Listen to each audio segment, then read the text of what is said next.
Hello, I'm Barbara Hadley Smith, and on behalf of Together Frankfort and the American Association of University Women of Kentucky, I welcome you to this presentation on redistricting. The result of redistricting is sometimes known as gerrymandering. That is when the maps developed are designed to protect incumbents or political parties.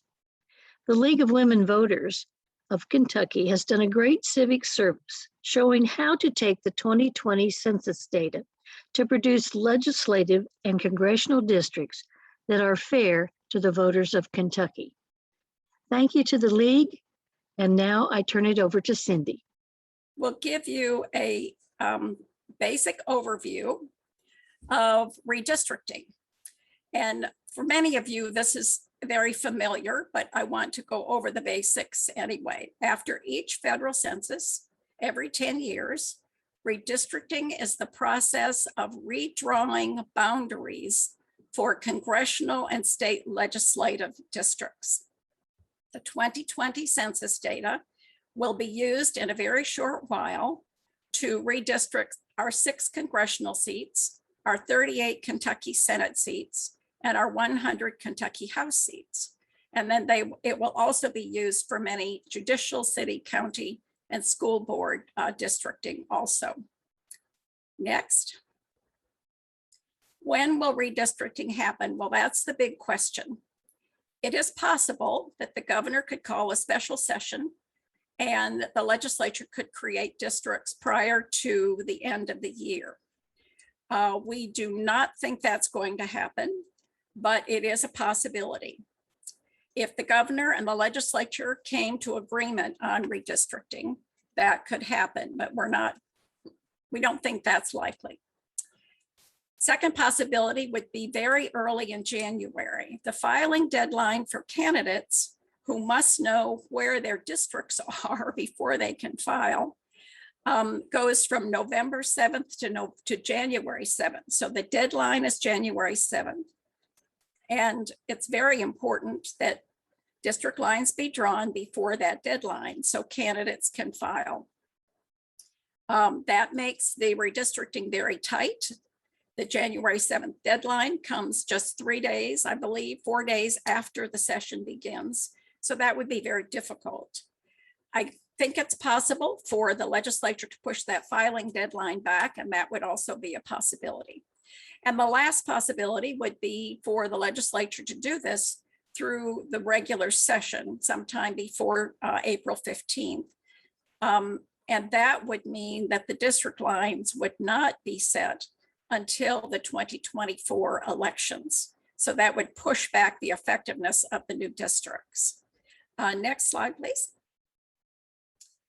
Redistricting can make it easier or harder for voters to learn about candidates and for candidates to campaign for voters, for citizens to communicate with their representatives. If they're fairly compact and the candidate's out and about in his or her community, people see them and it's easier to connect with them. It's easier or harder for parties to compete with one another.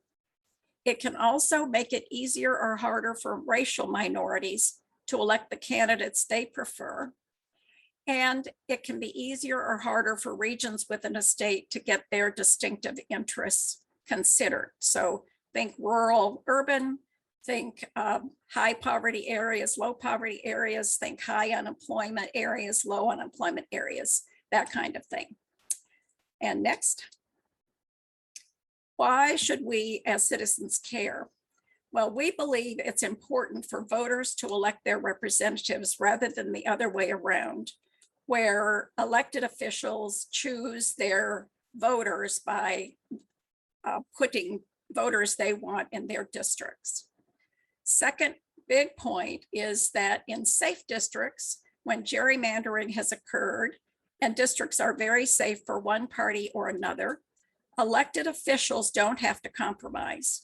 That leads to polarization and gridlock. And the other point I'd like to make about that is that when you have safe districts and one party is pretty likely to win the primary, those elections get determined in primary elections, which means that you have a smaller number of people voting And the persons who are registered as independents are not able to vote. So you end up with candidates who aren't representing very fairly their full district. And then poorly drawn lines can lead to costly lawsuits. And that happened back in 2012 when both the House and the Senate drew lines that the courts thought were inappropriate. And it took until 2013 to get the current district lines that we have now. And next. The best approach to a fair redistricting process is probably an independent commission. That is not possible in Kentucky without a constitutional amendment, and that would take the legislature agreeing to put an amendment on the ballot. That's just not feasible. So we looked at advisory commissions, and we actually recommended those in some legislation in the 2020 and 2021 legislatures. Those bills were rejected. So we also suggested in a House Joint Resolution that there be a commitment to a transparent process with public hearings and public input. That also was rejected.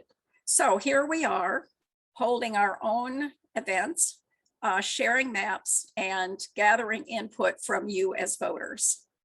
Next slide. Now the League has drafted maps, again, using the 2020 census. We call these our draft maps. We have created them to inform Kentuckians about what fair, simpler maps could look like, to advocate for simpler maps that reflect wide public input and that's discussions with you, and then to gather input, comments, and suggestions from folks like you as we look to produce a final set of maps that we will call our recommended maps that we will actually share with the legislature. And next.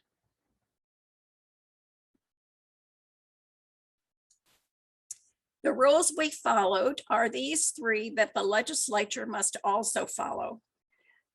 There must be a one person, one vote effort. Districts must be as nearly close in size as possible. For congressional districts, they have to be very, very close. For House and Senate districts, they have to be within 5% plus or minus of being perfectly equal size. Second requirement is that there must be districts of opportunity where minority voters have a chance to elect folks that they want to represent them in Washington or Frankfort. And then a last requirement is county lines. With the Kentucky House and Senate districts, we cannot divide county lines except when absolutely needed to meet the one person, one vote population requirement. In addition, and in the next slide will show us some of the rules that the League followed that are not required by law. We tried to create compact districts. That's districts that are in each end is within easy reach of one another. And you'll see some examples here shortly of some that are absolutely not compact. We tried to protect county seats. You'll see some examples of county seats where the county is divided and it may be represented by 2 or 3 different legislators. That was possible most of the time in the maps that Susan has drawn.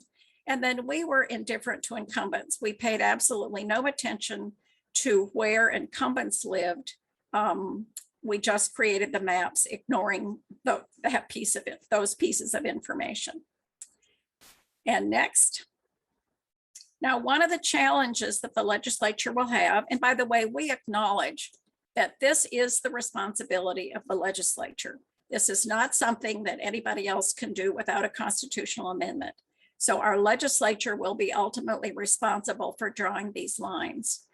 The population changes are going to make it a bit difficult, a bit challenging. In this map, you will see the change in population between the 2010 census and the 2020 census. The areas in red or pink are areas that have gained population.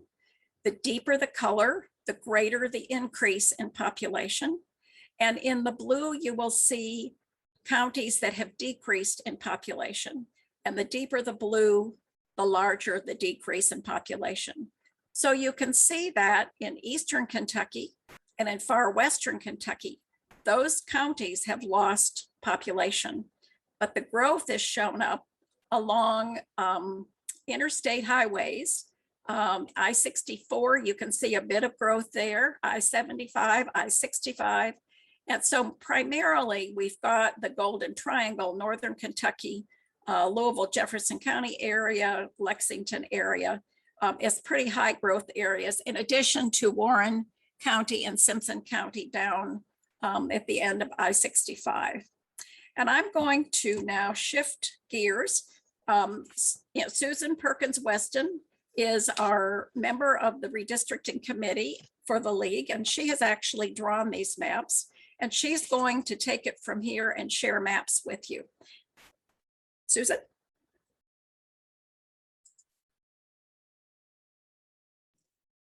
Good evening. I'm Susan Perkins Weston. I'm based in Danville, and it's a delight to be with you this evening. I am going to tell the software wanted to ask me if I wanted to unmute. If I haven't unmuted, somebody better yell at me. I want to start by showing you our current congressional map and inviting you to take a minute while I'm quiet and decide what looks oddest to you. I've been staring at it a long time. I have a lot of opinions, but give it a look.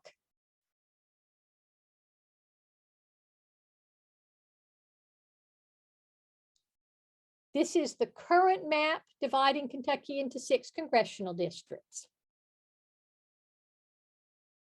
And I'll say the things I find oddest are the 2 districts in yellow. The 1st district that goes all the way to the west end of the state and the 4th district at the north of the state. Both look awfully long and stretched out to me. I'm pretty sure I understand how it made sense to legislators. I think there was a key commitment to keeping Warren County with Bowling Green in it in the 2nd district, and also keeping Davies County and Owensboro in the 2nd district. And once you do that, in the pink 2nd district, the yellow 1st district kind of has to go south of Warren County and come way up in the middle of the county. Casey County in the middle of the map is the farthest east part of the 1st district. It's 10 miles from where I'm sitting in Danville tonight. And I will point out where Casey County shows up as we get to each map, because it's a particularly good study of how this process cannot be ideal, I think, for voters, though it may work for a number of other concerns, maybe including concerns of leaders in some major cities. But this is what we have. I will also point out for you to notice that District 3 is just in Jefferson County. Jefferson County for some time has been too large to be a congressional district. So there's been a congressional district made of part of Jefferson, and another part of Jefferson ends up being in another district. And that's recurring, and that'll be true as we look at some alternate maps. So now that I've gotten you started, I want to talk a little bit about how you can give us input. Our favorite way is if you use our survey form at tinyurl.com LWV maps. That's a short survey. We do ask for your email address, but we will not use it for anything other than knowing it's you. And if you come back and create another response later on, knowing that it's you again. If that doesn't suit, you can do comments during the forum. Since we're not in person, we don't have a paper survey. You can send us email if that's easier for you, and just use info@lwvky.org. And you can also use our tinyurl form later on, all the way through to November 15, if you think of something else, or you take a little more time to look at the maps and see something else you'd like to give us thought on. We will absolutely love that part. Our campaign is called People Powered Fair Maps, and your feedback is what's going to make it people powered. We've worked as hard as we can to make the maps fair, but we don't know everything, especially about the communities where you live. And your thoughts will help us be more thoughtful about what matters to people in each of your places. So here's our attempt at a congressional map. I tend to refer to these by region rather than by number, because I don't want folks to think too much they're the districts that are currently served by members of Congress, because I'm trying not to think about incumbents. The biggest secret of this map is putting Owensboro and Daviess County off there along the Ohio in the west of the state, putting that one district, the county, into the Western District. As soon as you do that, the Western District can be pretty much all west. And then Bowling Green is where the Southern District that runs further along the southern border and includes Casey County would be located on this plan. The other issue I was working on was making the Northern District not be so long and so skinny, making it not go all the way from Jefferson County all the way over to Ashland. And the blue district shows what I came up with as a first way that district could look more coherent and be easier to move around in for voters and candidates and for citizens wanting to talk to their representatives. That's my bid. Once you do that part, the Eastern District sort of has to rotate counterclockwise so that it comes further north and goes a little west on the northern end and comes a little east on the southern end. As though it were moving from running from 2 o'clock to 8 o'clock to going from 1 o'clock to 7. That's our big shift on that piece. Let me let you look another second, and I'm going to answer an early question that we had from an anonymous participant who asked if we were using Maptitude for these maps and whether legislators doing the same work are using Maptitude. We are going to use Maptitude hereafter. This was actually done in District R, which gave me some better options for color and also solved some technical glitches. The legislature is definitely using Maptitude and has set it up in the LRC library where citizens can come in and use it for a few hours if they want to try this. The districtr.org software is available in your home for free. So there are other ways to work with that. We are aiming to do our final maps with your input using Maptitude, so the legislature has the easy option of borrowing anything we've done that they think was a good idea. We don't know that they'll want to do that, but we're trying to think about these things as having things we can share. If there are other questions on the congressional maps, toss them at me.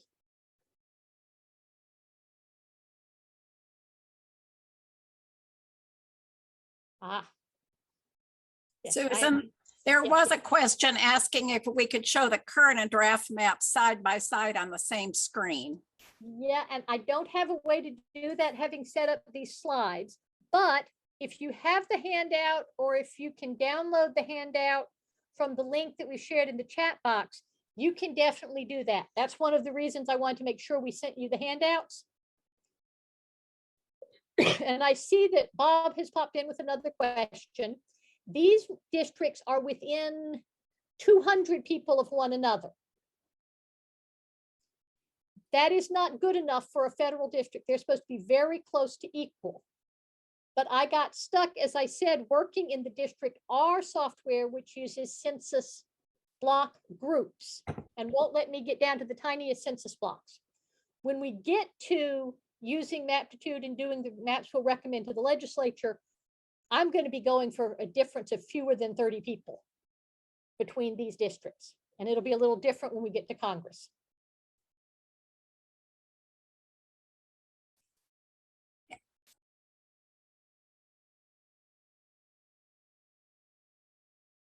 I also see that Judy has asked an additional question about when does this process need to be completed? That is subject to a little debate. I think under the constitutional obligation to have equal districts, the census data is available and should be used for the districts we will use in the 2022 elections, which means the orderly ideal would be for it to be completed well before January 7th. The legislature didn't have a good option on that because the census data came out late because of the pandemic. And that has slowed them down a bit, so it's not a criticism of them that it's not already done. They haven't been in session when they could do it. But we're going to have a tight timeline trying to get it done. And if it goes over so that they adopt maps later in 2022 and don't use them for the elections, there could be litigation about that. Are there any other questions before I take a next step?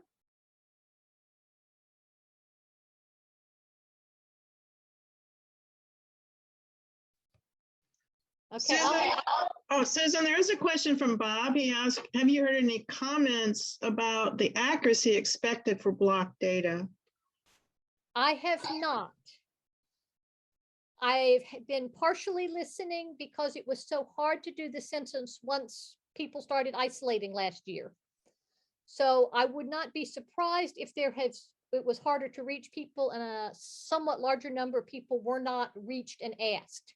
Although the Census Bureau made a huge, brave effort to get to every household and get us an enumeration of every household. I have not seen people say, I think this number or that number is off, or I think this state or that state is off. But that might be because I haven't been hunting because I've been buried drawing maps. It's something I probably ought to look into.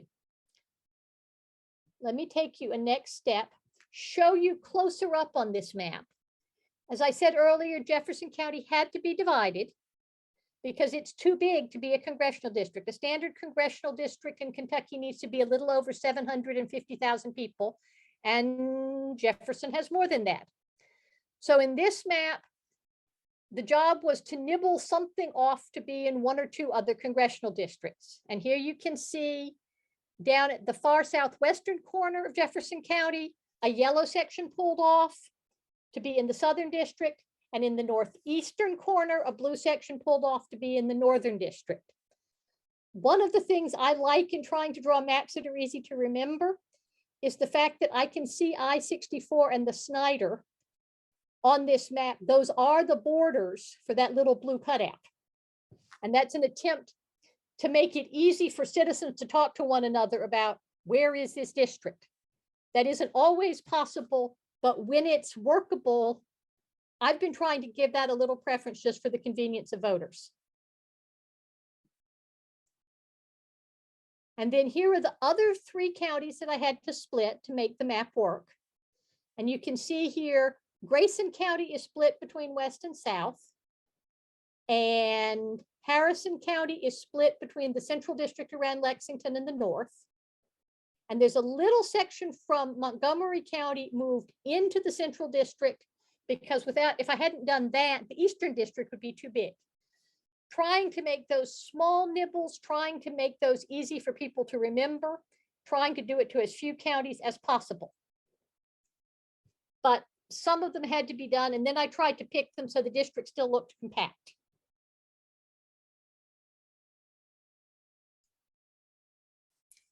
So Susan, there's a comment from Betty who says she worked for the census last year and they worked very hard to count everyone. But then there's another question. How were you able to avoid splitting counties? Don't the current congressional districts split some of the counties? Yes, and I think that question probably came while I was leaving the statewide map visible and hadn't yet moved on to showing, yes, I had to split Jefferson and Grayson and Harrison and Montgomery, and the Grayson, Harrison, Montgomery splits are shown on this slide. For those of you who have the handout or are thinking about whether you want to download it, all of this is visible and you'll be able to flip back and forth and look at whatever you want to.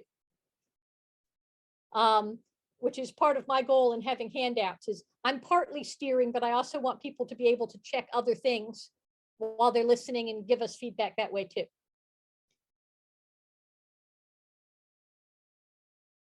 I partly shared this in answer to one of the questions.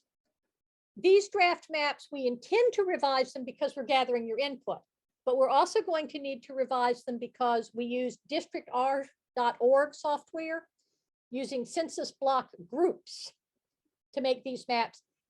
And it wasn't possible to get down to as close as we should on congressional maps in exact size.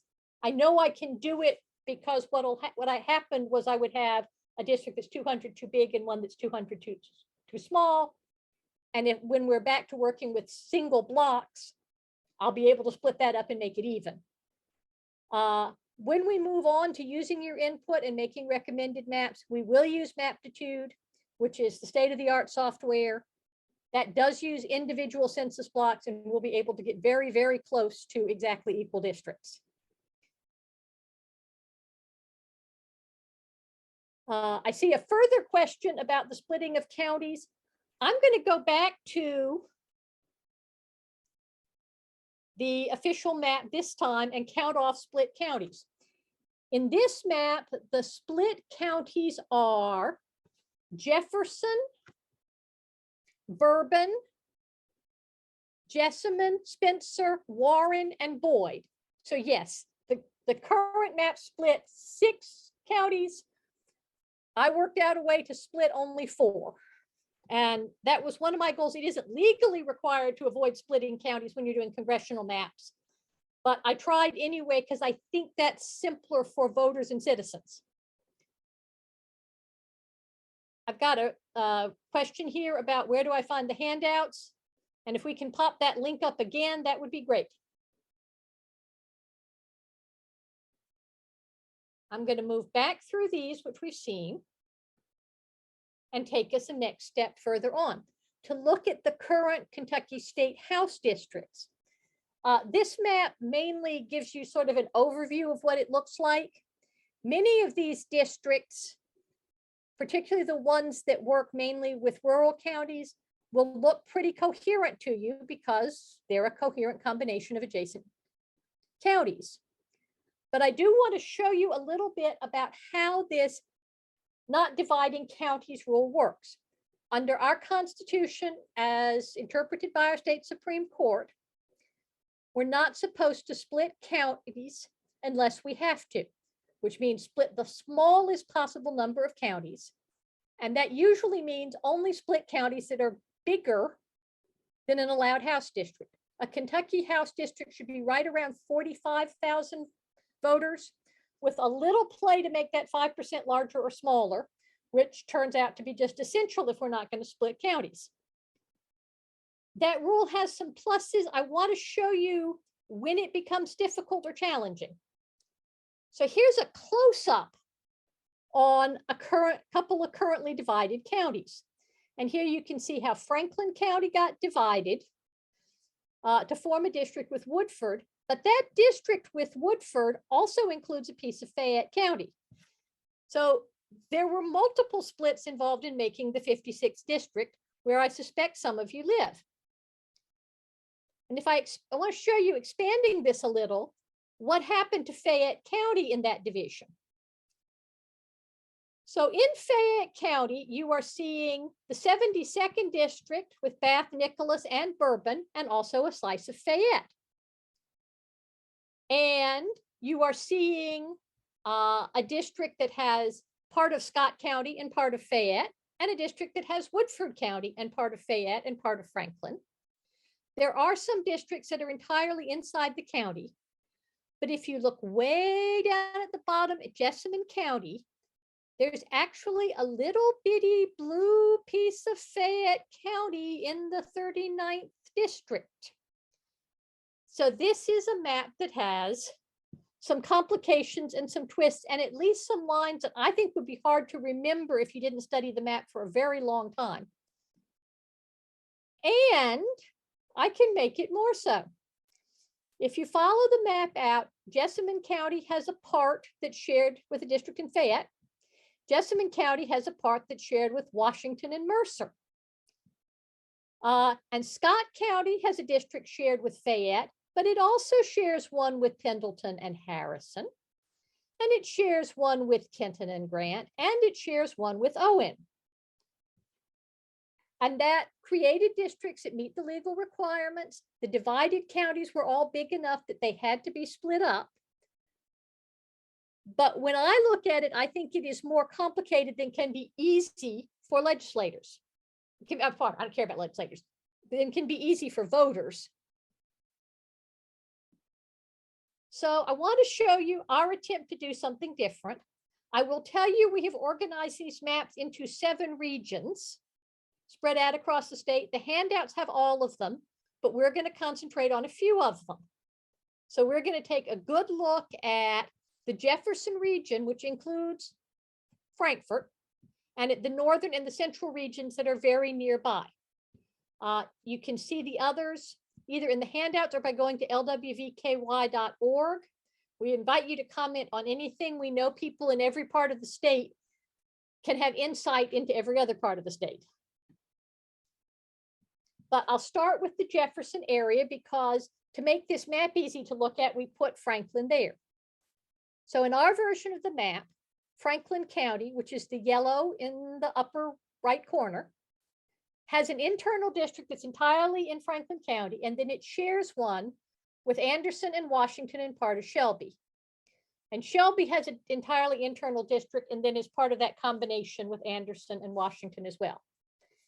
Jefferson has 16 districts that are entirely inside the county, and it shares others with Oldham and with Bullitt and Shelby. And Oldham and Bullitt each have an internal district as well. Nelson County with Bardstown is its own district because it's essentially the perfect size to have that kind of coherence. And I'll show you some close-ups. Here's a close-up on the divisions in Frankfort and Shelby counties. I was aiming to make sure I stayed below 64, which cuts across the southern part of those counties. And to keep it to a limited area added to Anderson and Mercer at a place where most people don't even see the boundary between the counties. I'm sure they're aware of it, but it isn't, I can't cross here the way some boundaries that go across rivers are.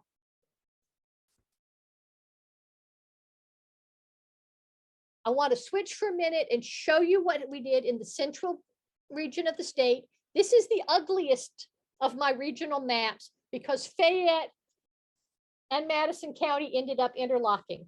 But in our version, Fayette has 6 internal districts, and it shares others with Woodford, with Bourbon and Scott, with Clark, and with parts of Madison.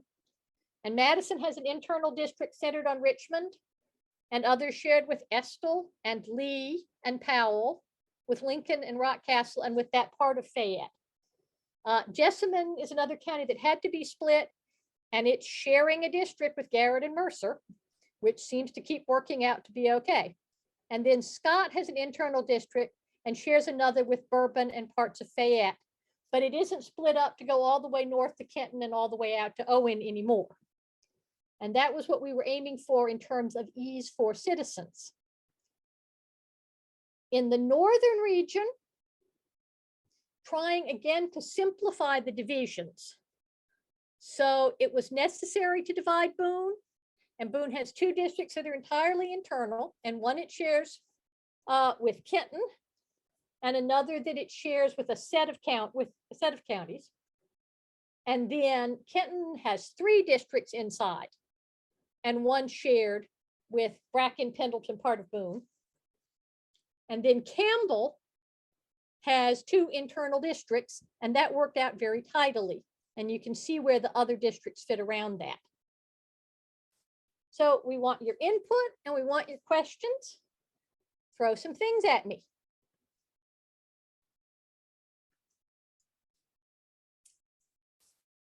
There is a question, Susan. Are these maps daydreaming? Not these maps daydreaming. The reality is the legislature is going to make maps they think the courts will let them get away with. The legislature is already elected. What is going to pressure them to make them care about justice and fairness? Okay, I will say first, I don't assume that they're indifferent to justice and fairness. There is a tremendous political pressure on a party with power to try to protect its own incumbents, which I hope they resist. What we're bringing as an additional weight is working to mobilize as many citizens as we can to communicate concern about this issue, to get it on the public agenda, to get it public coverage before they start drawing the maps, and to try to create as much counterweight as we can in favor of fairer maps. I will say the maps that I have shown you so far for the House were drawn by the party that is no longer dominating the House. So both parties do some swapping it around, But I think in this case, the legislators have the option of maintaining considerable power while drawing maps that are easier on citizens. And I hope that's what they're going to choose. No promises, but we show up for every struggle and we show up to advocate what we're for. And that's the best thing I know to work with the process. It's imaginable that they might choose maps that are outside the constitutional bounds, but there's also room for variety in maps that would pass constitutional muster and how well they would work for citizens.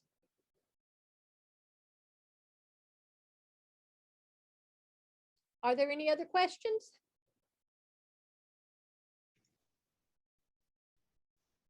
Yeah, Susan, there's another question that asks, are there any communities of interest that were taken into account in making these maps, and should that process be considered in the General Assembly process? I think okay, the term community of interest can be understood two ways. In thinking about maps that meet the requirements of the Equal Protection Clause and the Voting Rights Act, there's a specific call to pay attention to racial and linguistic minorities. And in drawing these maps, I stayed very alert to the impact in the places where it was possible to draw a district of opportunity. Kentucky has a diversity shortage, so there were not many openings for that. But in drawing maps for Jefferson County, it was possible. In drawing maps for Lexington, it was worth paying close attention. And we worked on that part. The other issue is thinking about other kinds of commonalities, being rural, being agricultural, being industrial, being a major center of commerce. At some point, I'm sure people argued that being from coal territory was a community of interest that needed distinctive representation. I paid particular attention in the congressional map to making sure that Eastern District was a truly Appalachian district. I can tell you every county in it is considered Appalachian by the Appalachian Regional Commission. And I went and looked it up to make sure I was doing that with respect to those established understandings. There isn't huge play in drawing these maps for adjusting to those things because you're trying to combine sets of counties.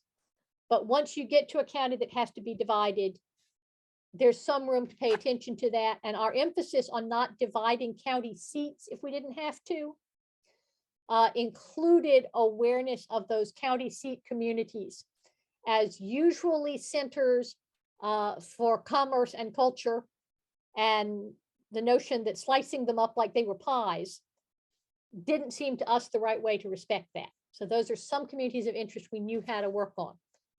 All other thoughts pointing out that we divided folks who think of themselves as belonging together will be greatly valued if I've missed some.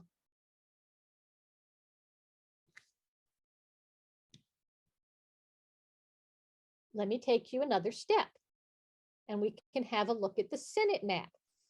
This is our current map. When you look at this one, there are states where the state Senate map has been compared to Disney characters. There's an actual district that was overturned that people referred to as Donald kicking Goofy. We don't have any of that in Kentucky. These districts are noticeably better than that. I will point out, if you look to the eastern part of the state, there are a whole set of very long, skinny districts that sort of look like they were put together as strings of pearls. One county and the one north of it, and the one north of that, and the one north of that, and the one north of that.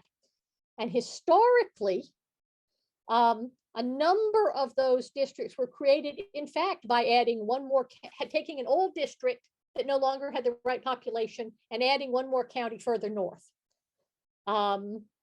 Those are a big example for us of when it would be hard for voters to go to hear candidates, to go to visit with their representatives, harder to campaign, harder to connect. And we think more compactness is probably possible. I do want to call your attention to one district that strikes us as particularly distinctive in being stretched out that's not in the east. If you remember where Casey County, sort of center of the state and southward and kind of shaped like Texas, is located. If you look closely at their district, it goes from Casey to Marion to Nelson to Spencer and into Jefferson County. That's a long stretch. I am open to someone describing to me how there's a community of interest across those 4 and a fraction counties. But I live nearby and I'm puzzled trying to understand it on my own and from what I've heard from other people who live in those parts of the state. So that's an important bit of a challenge. Our maps for this part of the state, we just divided them in 2 to make them easier to look at so we could do close-ups. And I'll move over. There were not many counties that had to be divided. In the eastern half of the state, the divisions are Fayette, Boone, and Kenton. And in our version of the map, Fayette has 2 districts that are entirely inside the county and 2 others, one shared with Jessamine to the south and another shared with Madison to the southeast. And Boone has a district that it's sharing with a group of counties in the north and with Kenton. And Kenton has an internal district, shares one with Campbell, and shares one with that big pink connection of northern Kentucky counties. Trying to make this reasonably accessible. You can see in this map what we did to eastern Kentucky. And I hope this is more coherent looking to the people who live there. I am very much looking forward to hearing from them as we put together forums focused on that part of the state to find out how close I got to getting it right. I'll tell you, drawing districts feels like you're walking on other people's eggshells. And it's always possible that I've missed something important. And that's why we're coming out looking for feedback to help us handle that better. That's a start of looking at those. Again, we welcome your feedback. And I'll also be happy to pull back and look at some other parts of the map if you want me to spend some more time showing you those. The eastern and west, I see the question, are the eastern and western pieces equal in population? They're close. I'm pretty sure there are 19 districts in the east and 19 districts in the west, the way I drew the line, because the west includes Jefferson County, which is very big. The real goal there was to make 38 districts that were within 5% of equal size. And the required standard size is about 118,000 people for a Senate seat. And there's that little margin on either side, which allows districts to be put together out of combinations of counties that aren't perfect.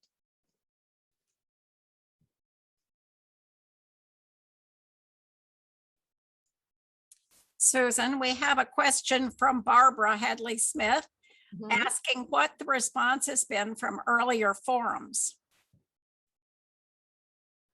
We've gotten some clear feedback that we didn't have people connected where they thought they belonged. I especially remember that from Christian County, where a number of people expressed great affection for their neighbors in Trigg County, which is going to be a challenge to try to honor. We usually get several, yeah, that works, and then a few. These 2 counties seem more alike to me. I'm trying to remember if we got specific. Oh, and the Bowling Green folks, I'm waiting to hear from again, because their question sounded to me like they thought I didn't get Bowling Green quite right. Warren County now has 2 districts that are entirely inside the county, has enough population to do it that way. And figuring out how to draw a district that's mainly centered on Bowling Green and then another one, I'm getting to learn things from hearing from those folks. That's the kind of feedback that helps us understand it. If Frankfort folks say, yeah, we know you have to move some people into another district, but that's the wrong way to split us. I-64 is the wrong corridor to use. I will value that tremendously.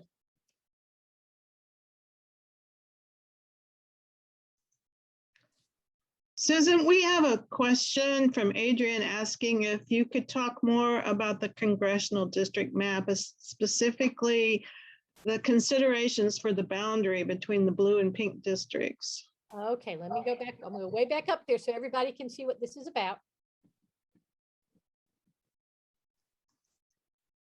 This was trying not to move into Main Cynthiana, trying to have it only be the southern corner that was closest to the central district. I don't fully know where those lines are on District R. I would love for someone to give me thought on whether that's a good way to do it. But it was heavily, in order for the blue northern district to be the right size, some population from some county has to be moved into another district, and the central district needed more population, so I moved it there.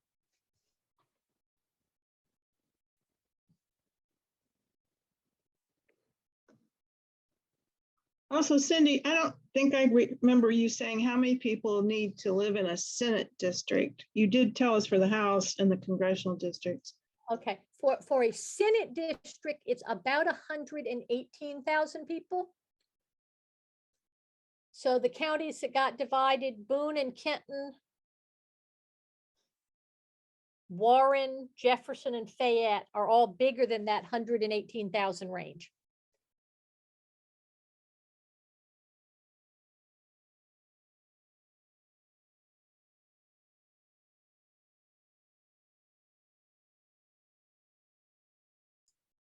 There is a comment, Susan, from Karen.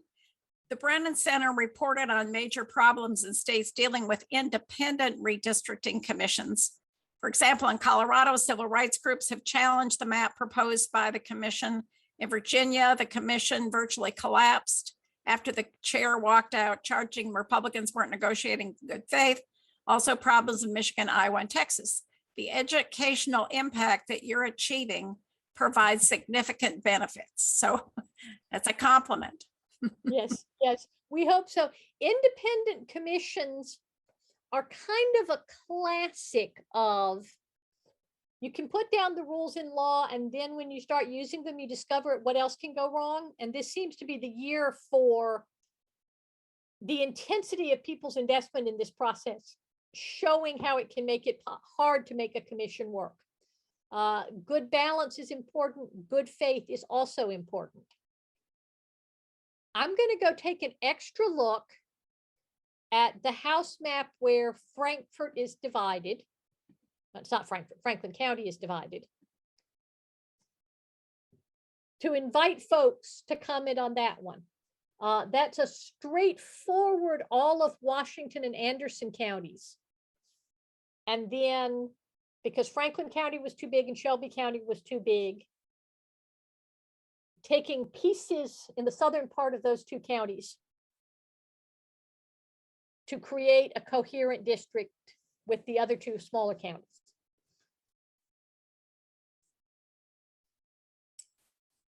Susan, I wonder if you might not back up to show folks what the current Senate district maps look like in that include Franklin County. You want Senate or House, Cindy? I'll do Senate. Okay. Is this? This is the House. This is House. I'm sorry. So shall I go? Go back to the Senate. I think it's pretty straightforward. We've memorized different parts of the map. So this is, you'll find Franklin in green as the 7th district. A little east of the center of the state, with a district that includes Franklin, Anderson, Woodford, Owen, and Gallatin. That's got some stretch to it, though having spent a long time with the maps, I will allow myself to say I've seen worse. But that's the current version, and I can scroll down and show in this version, Franklin is in the district that makes this really look like a puzzle. So the blue district sticking out of the east, that's Spencer County, Anderson, Woodford, and Franklin in one district.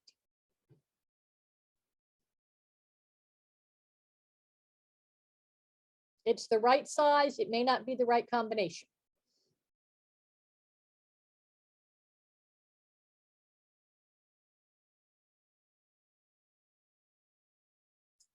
And here's a comment: the fewer counties that have to be shared for the House, the better.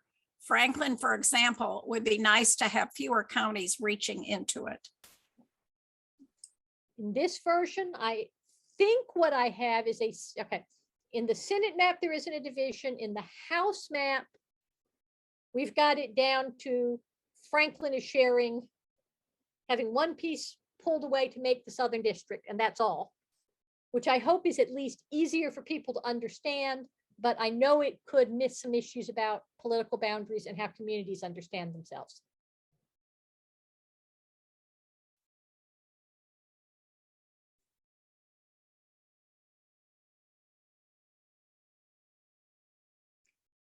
If we've worked through the questions, I'm going to go ahead and move us on to Cindy sharing thoughts on ways we hope you'll help us promote fair maps as well as help us make them better.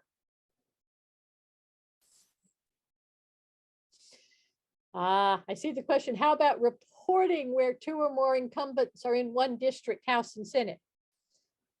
I'm edgy, but we can consider it. I'm enjoying only knowing in a few cases what I've done. I kind of know what happened in the Congressional Map, but in the House and the Senate, I mostly don't know. My own district, our House district is Boyle and Casey. And I know we're still together because we're constitutionally the right size to be together, and it's really hard to not combine us. So we get continuity on that. And that doesn't displace anyone. But there are very few other districts where I even know how the impact has happened. I might also discuss with Cindy having someone else figure that out and not tell me, so I can maintain my determined level of indifference to how this is affecting people currently in office. Not out of disrespect to them, but out of respect for the voters as more important in this process in terms of doing it well for the whole Commonwealth.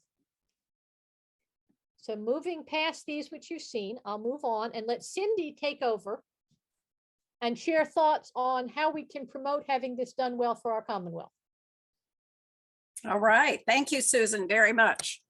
As you can tell, Susan has done a lot of work and is getting to know the state very well. What could the legislature do to move toward fairer maps without going to commissions?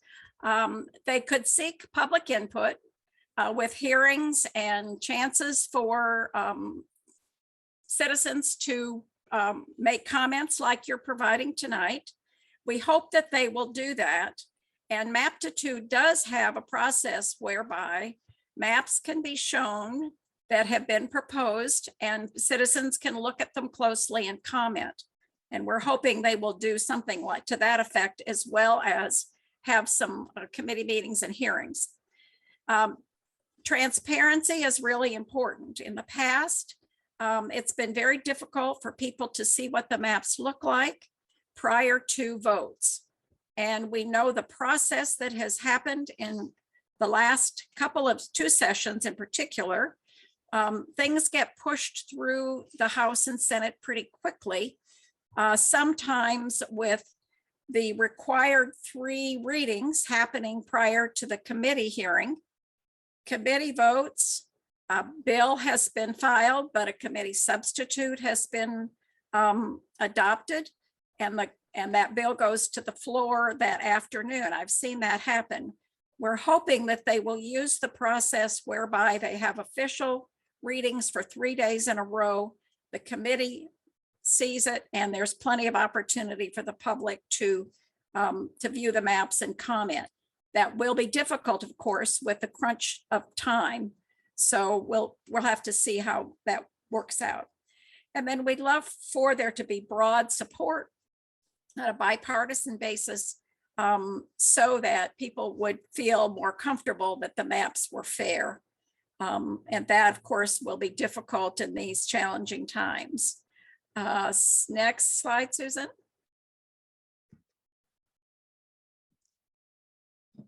Now, the things that you can do, this is where you come in.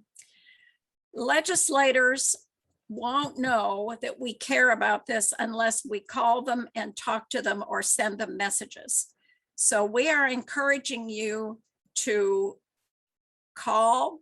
You can use the 800 line, email them. You can go to the LRC website, legislature.ky.gov, find out what their email addresses are and send them an email. Or if you happen to see them when you're shopping or in the grocery or at church, let them know you care about this process. Because if they don't think we care, they're just going to do exactly what they want. They need to know that we think this is important. You can sign our petition. That will also be helpful. We'll be sharing the petition with them. That's at LWVKY.org, very easy to find. You can sign online in about a minute's time. You can share that with your friends. We'd appreciate your doing that. If you're going to in-person meetings, you can print out the form and take it with you, get people to sign it, and then mail it into the league office. You are already here attending a Fair Maps forum, and we really appreciate that. We would encourage you to share it with the information with your friends. If you know people in other parts of the state, encourage them to participate in the events coming up or to watch online. And you don't have to attend a forum to look at the maps and comment on the feedback form, because that's all on our website. And then, of course, encourage others to do the same thing. Okay, next. And then you can reach us in several ways. One is at info@lwvky.org. You can send us messages. You can tell us what you think. You can send comments about the maps you've seen tonight, or you can tell us you think we've done a great job or a crazy job. You can call us at our 875-6481. You can visit our website, and then the feedback form is at the tiny URL listing there. And we'd like to have comments. We really do want your comments, very specific kinds of things. If you see communities of interest that you think have been divided, if you see divisions that would make more sense, maybe highways or rivers or something, let us know that. That would be helpful. And then the QR code goes to a program that we are using called Outreach Circle. And that is a place where you can see the kinds of things that the league is doing. And then you can share it easily by texting or emailing your friends. So if you wanted to more easily share information about getting to one of these forums, or finding the feedback form, or finding the maps, if you go to that QR code, that will pop up, and you can see what we're doing and provide feedback to us and share it with your friends.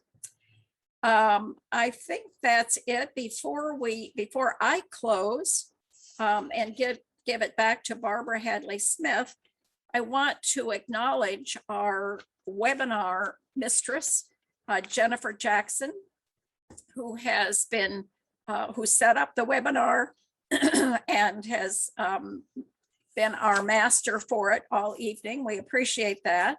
We want to thank Together Frankfort again, and AAUW for their support. And then we also want to thank Gay Broadwater and Mary Lynn Collins, who have been serving as moderators this evening. So thank you very much, and let's turn it back over to Barbara. Again, our thanks to the League of Women Voters and to you in the audience who have absorbed this information. This, I think, is the first time that the citizens of Kentucky have attempted in an organized way to have a say in the redistricting process.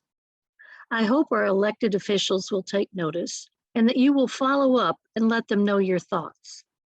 Anyone who would like information on joining with the League of Women Voters, Together Frankfort, the AAUW of Kentucky, can Google our website and sign up for membership. We thank you very much for your attention tonight and appreciate your participation.